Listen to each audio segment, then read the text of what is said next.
গাজায় যুদ্ধ বন্ধ ও জিম্মি মুক্তি সংক্রান্ত যুক্তরাষ্ট্রের প্রেসিডেন্ট ডোনাল্ড ট্রাম্পের ২০ দফা পরিকল্পনার প্রথম পর্যায়ে বাস্তবায়নে সম্মত হয়েছে হামাস ও ইসরায়েল।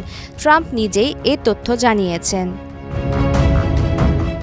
গতকাল বুধবার নিজের ট্রুথ সোশ্যালে দেওয়া পোস্টে ট্রাম্প লেখেন, ইসরায়েল ও হামাস আমাদের শান্তি পরিকল্পনার প্রথম ধাপে স্বাক্ষর করেছে।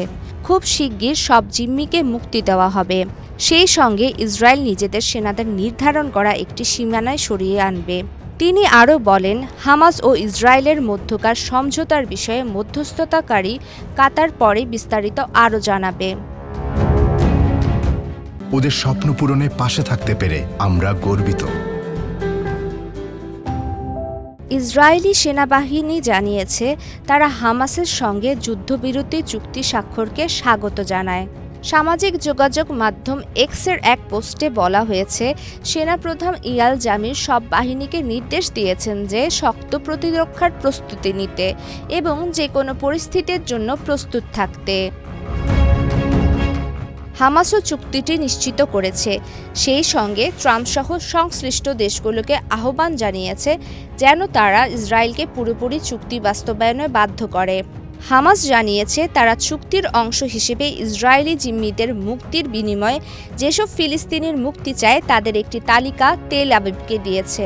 তারা এখন চূড়ান্তভাবে নামগুলোর অনুমোদনের অপেক্ষায় আছে। এরপর গণমাধ্যম দপ্তরের মাধ্যমে নামগুলো প্রকাশ্যে ঘোষণা করা হবে।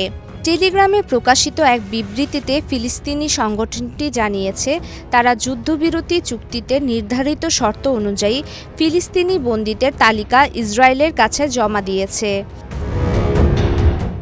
গত মাসে ডোনাল্ড ট্রাম্প গাজা নিয়ে ২০ দফা শান্তি পরিকল্পনা ঘোষণা করেন।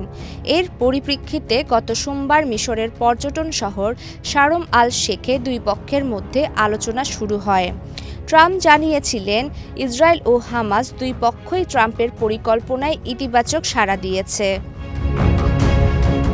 ২০২৩ সালের ৭ অক্টোবর ইসরায়েলে হামলা চালায় হামাস। এ ঘটনায় ১,২১৯ জন নিহত হন। জিম্মি করা হয় ২৫১ জনকে। তাদের মধ্যে ৪৭ জন এখনও জিম্মি।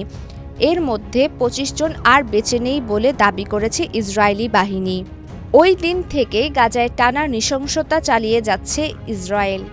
হামাস নিয়ন্ত্রিত গাজার স্বাস্থ্য মন্ত্রণালয়ের মতে, গত ২ বছরে ইসরায়েলের হামলায় গাজায় অন্তত ৬৭,১৭৩ জন নিহত হন। তাদের মধ্যে ২০,১৭৯টি শিশু রয়েছে।